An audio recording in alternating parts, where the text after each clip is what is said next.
do juiz Carlos Alexandre, até porque sempre que se falou em processos mediáticos, o nome dele vem à baila, e aquilo que quisemos foi tentar perceber, afinal, quem é este homem que se diz ser o super juiz sem medo dos poderes. Justiceiro.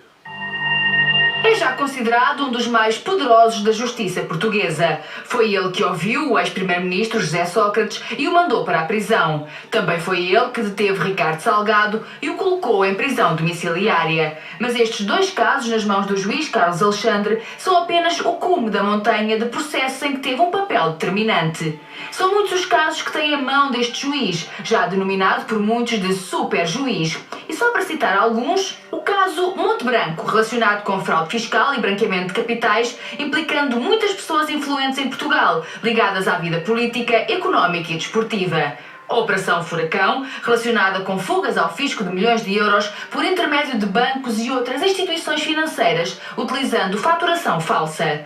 O caso Portugal, sobre a aprovação de um empreendimento turístico em Benavente e em que foram acusados dirigentes partidários e membros do governo. O processo Face Oculta, que desvendou as ligações do empresário Manuel Godinho a figuras grandes da política e da gestão de empresas acusadas de lavagem de dinheiro, corrupção política e evasão fiscal. O caso BPN, o maior escândalo financeiro que levou à prisão de Oliveira e Costa e à acusação de outras figuras eminentes da política nacionais. Também é da sua responsabilidade a detenção do ex-deputado do PSD, Duarte Lima, o processo de Isaltino Moraes ou o recente caso dos vistos Gold, que levou à admissão do ministro Miguel Macedo. Incontornável, o seu nome ficará para sempre associado aos chamados casos de colarinho branco. Em todos estes casos, Carlos Alexandre aparece como interveniente número 1.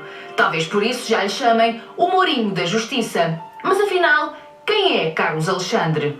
Nascido em Mação, no Ribatejo, há 53 anos, é filho de um carteiro e de uma operária fabril. De condição modesta, estudou 2 anos na telescola e deixou Mação para estudar para Abrantes, com grande sacrifício dos pais. Foi o único filho do casal que conseguiu prosseguir os estudos até se licenciar na Faculdade de Direito de Lisboa.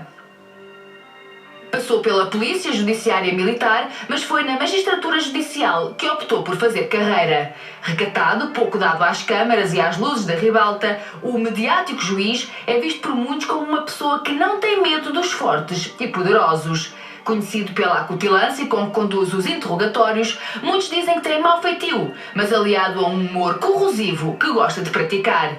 Criticado por uns, elogiado e admirado por outros, a verdade é que Carlos Alexandre tem sido o interveniente principal nos mais mediáticos e importantes processos dos últimos anos em Portugal. É mesmo um juiz sem medo? Pelos vistos, é. E não é fácil. É o nosso Baltasar Garzón? Exatamente. Eu penso que há um modelo o espanhol Mas é que a justiça não pode ter medo. Não, mas é difícil. Estamos a falar de poderosos, estamos a falar de crimes muito específicos. E que é bom que as pessoas tenham esta noção. O crime de corrupção normalmente está na base disto tudo. E tem depois outros crimes associados, que são os crimes de colarinho branco. São extremamente difíceis de provar. Primeiro porque estamos a falar de pessoas pessoas inteligentes, bem relacionadas, com muito poder económico e que se fazem depois rodear também de pessoas que os ensinam ou os levam a cometer aquilo que é os ilícitos criminais de uma forma mais ou menos eficaz. Agora, num crime de corrupção é necessário lembrar-nos sempre disto. Existem duas vertentes. Uma que é o corruptor e outra que é o corrompido, certo? E é preciso que haja, de algum modo, em termos de prova, algum deles que se vai abaixo. Ou então a prova é feita contra os dois, porque os dois são criminalizados. Embora o corruptor, se colaborar com a justiça, possa ser inibido da pena, portanto, não ter pena. Mas é um processo extremamente complicado e depois metem questões de colocação de dinheiro em paraísos fiscais e que é preciso depois pedir lá fora e os bancos nem sempre elaboram da maneira mais rápida, portanto são processos que se arrastam. Isto é, agora, concordemos ou não e podemos criticar determinado tipo de posições, aliás, não, há quem critique ou não. muito este juiz por causa da concentração de processos que tem. Exatamente, pronto. Mas Tem tanto, para um juiz, tanto processo. mas, Manuel, nós podemos até concordar, um dos argumentos, concordar é uma das com as críticas medidas que são aplicadas por ele ou não. Agora, o que é facto é que ele mostrou uma reviravolta completa na justiça. Isto é, nós estávamos habituados a que a justiça, relativamente aos poderosos, não funcionasse.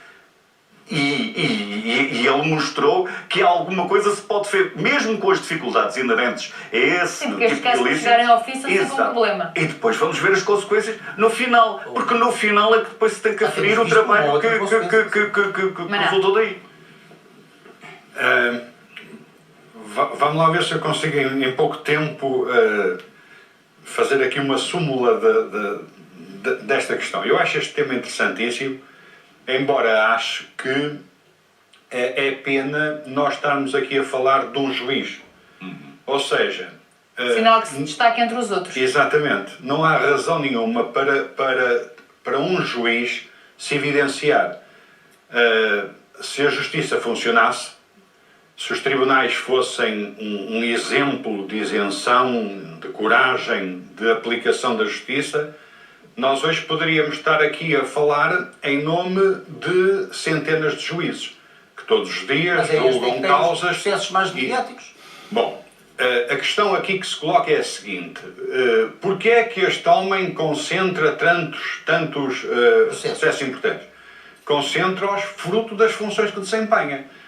O juiz Carlos Alexandre é juiz no Ticão, ou seja, é um tribunal central que trabalha essencialmente com o TCIAP, que é um departamento central, ou seja, que albergam determinados processos que, fruto da complexidade, fruto da dispersão por todo o território nacional, fruto de várias situações, tornam estes processos, de alguma maneira, mais abrangentes e por isso se criou um departamento central que os centraliza e um juiz que os julga. Só há um juiz. Exatamente. Portanto, não é o juiz Carlos Alexandre que pede determinado processo. Não, mas é só para explicar, porque as pessoas podem pensar, mas porque é que este homem é que coisa? Este homem, fruto das funções que desempenha e do local onde está colocado. São processos específicos que vão parar ali. Específicos que vão parar àquele tribunal. E, portanto, penso que isto está explicado. Parece-me que o António não está muito de acordo. O António só tem que estar de acordo. Não. Estava ali a fazer umas caretas. As coisas são assim. É complicado, se calhar deveria haver mais juízes. Eu também concordo que as funções, há uma sobrecarga de trabalho relativamente a um juiz só. São processos complicadíssimos. São processos complicadíssimos e deveria haver mais juízes no Tribunal Central de Justiça Criminal. Pronto, é só isso, por isso é que eu me estou a rir. Mas eu só estou a dizer isto porque anteriormente este cargo foi ocupado por uma juíza, que hoje é juíza conselheira, a juíza Matamoros, e que depois foi substituída pelo Carlos Alexandre, por razões que não interessam, pronto, por uma coisa normal. Agora, vamos ao Carlos Alexandre. Porque é que este homem acaba por ganhar a notoriedade que tem? Acaba porque, como quase todas as pessoas que não têm medo de arriscar, ou pelo menos têm coragem suficiente para ultrapassar o medo das decisões que toma, ousa enfrentar o poder. Também tem o processo BES, não tem? Não percebi. Também tem o processo BES, não tem ele? Sim. Aliás, foi ele que decretou esta detenção caseira, vivendeira do Ricardo Salgado. E que não deixou, também era isso que eu estava a dizer, e que não deixou por exemplo, concordar-se ou não, e até há pessoas que achavam que devia ser mais severo relativamente ao... Não é? Já agora permita-me só aqui um parênteses que eu ando há vários tempo com vontade de dizer isto e nunca tive a oportunidade. A questão da prisão domiciliária para mim é uma injustiça muito grande. Eu acho que deveria... Este caso concreto? Ricardo Salgado? Exatamente. Eu acho que deveria haver, eu sei as dificuldades que isto poderia ter e os custos que até que poderia ter, mas eu penso que toda a gente que está em prisão domiciliária devia ter condições exatamente iguais. O mesmo tipo de casa, por exemplo, um estúdiozinho com casa de banho, cozinha, sala para estar e de dormir. Pronto, e assim poderia aceitar que a prisão domiciliária tivesse alguma equidade, alguma justiça. Estar preso em prisão domiciliária numa barraca da Mosgueira ou numa vivenda em Cascais, penso que não é exatamente a mesma pena aplicada às pessoas. Pronto, passando isto, que não interessa nada agora, voltamos ao Carlos Alexandre. Porquê é que eu o admiro? Portanto, há dois tipos de pessoas, se calhar há três. Há as que o odeiam, as que o admiram e as indiferentes, porque em toda a vida... Não conhecem a pessoa. Exatamente, não lhes diz nada. Eu sou dos que o admiro e digo porquê. Não porque acho que o Dr. Carlos Alexandre é uma pessoa de uma inteligência que ultrapassa a inteligência de qualquer outro juiz, não porque acho que seja uma sumidade do direito e da lei, mas porque é uma pessoa que subiu na vida a pulso, é filho de uma família humilde, estudou com dificuldade para ele e para as famílias, se ingrou, entrou na carreira de direito, estagiou na judiciária, por acaso numa altura em que eu lá estava, isto há quase 40 anos atrás, fez a sua carreira como juiz e foi-se notabilizando pela ousadia, pela coragem, pelo medo pelo não ter medo de afrontar o poder. E as pessoas podem colocar a questão, mas o poder mete assim tanto medo? Mete. O poder é poder. E eu estou a falar dos poderes, dos poderosos que o utilizam para coisas que não devem.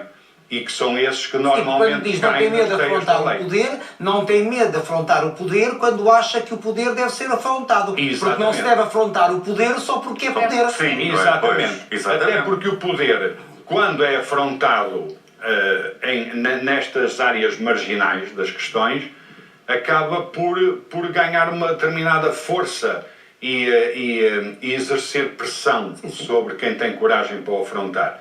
E nesse aspecto, eu acho Estava a dizer que o poder pode exercer pressão sobre a justiça. Pode. Claro. Pode e exerce. Sim. Ponto. Apesar de estarmos a falar aqui de dois poderes como substanciados como independentes na Constituição. Como independentes na teoria, em teoria eu acho as palavras lindíssimas. Sim, mas isto é assim que devia ser, não é? A justiça é um assim que poder. devia ser, e é assim que a gente se esforça para que seja. Nem sempre o é.